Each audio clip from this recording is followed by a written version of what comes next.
No. No. No.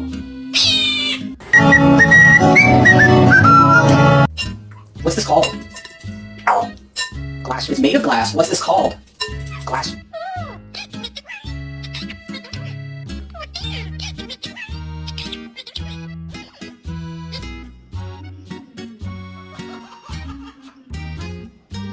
Usually just your trick.